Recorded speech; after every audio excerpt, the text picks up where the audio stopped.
Selamat petang, salam sejahtera. Isu hangat petang ini, sidang parlimen 5 hari patut ditolak. Mahyadin masih cuba derhaka titah agung. Berita sepenuhnya, kerajaan PN akhirnya setuju untuk mengadakan sidang parlimen sebelum tempoh darurat berakhir pada 1 Ogos depan. Menurut kenyataan media yang dikeluarkan pejabat Perdana Menteri petang tadi, kerajaan telah bersetuju untuk menasihati Yang di-Pertuan Agong agar mesyuaratas penggal ketiga Parlimen ke-14 diadakan selama 5 hari, mulai 26 hingga 29 Julai dan 2 Ogos 2021. Seterusnya, ia akan diikuti dengan sidang Dewan Negara selama 3 hari, bermula 3 hingga 5 Ogos 2021. Sekali imbas, memang ternampak kerajaan PN dan Mahyadin Majnaisin seperti akur dengan tuntutan pelbagai pihak sejak sekian lama agar parlimen dibuka untuk persidangan bagi membolehkan proses semak dan imbang berjalan dengan sempurna, khususnya kata 2 selama 14 hari oleh UMNO yang tempohnya berakhir semalam.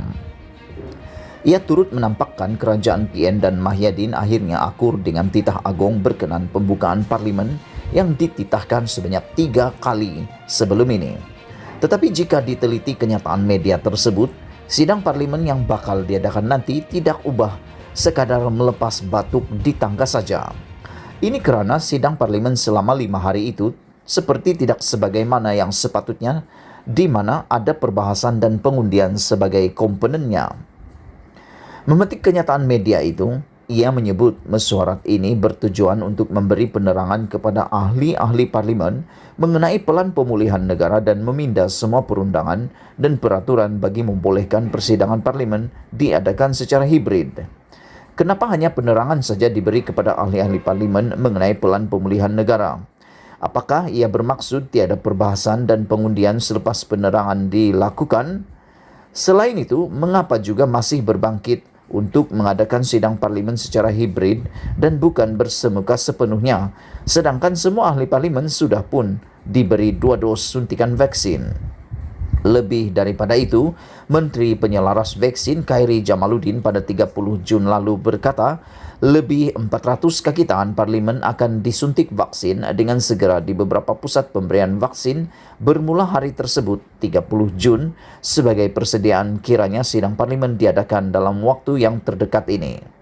Bermula 30 Jun dan menjelang 26 Julai akan datang, sudah tentu lebih 400 kaki tangan tersebut telah pun selesai menerima vaksin sekurang-kurangnya untuk dos pertama.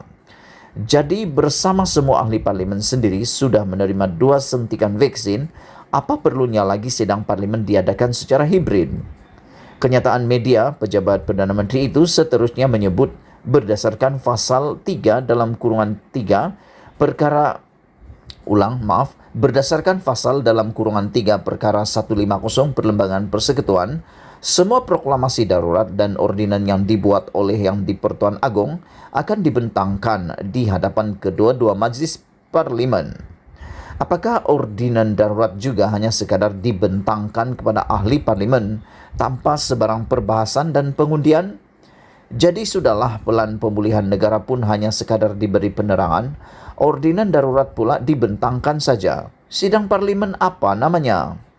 Setelah setengah tahun parlimen digantung dan tidak bersidang, apakah cukup sebegitu saja sidang parlimen diadakan? Mengapa tidak pelan pemulihan negara dan ordinan darurat diadakan perbahasan dan pengundian, dan sidang parlimen juga sepatutnya diadakan dalam tempoh yang lebih lama, misalnya selama 3 minggu? Lagi pula, jika dirujuk kembali kenyataan media Istana Negara sebelum ini, adalah jelas Agung mahukan pelan pemulihan negara dan ordinan darurat dibahaskan oleh ahli-ahli parlimen sebagai proses dan imbang bagi kerajaan. Mengapa Mahyadin berdalih lagi terhadap titah agung? Adakah kerana kerajaan PN dan Mahyadin mahu dilihat derhaka sekali lagi? Ditulis oleh Sahbudin Husin 5 Julai 2021. Sekian isu hangat malam ini. Jangan lupa tekan butang subscribe dan kita jumpa lagi. Bye-bye.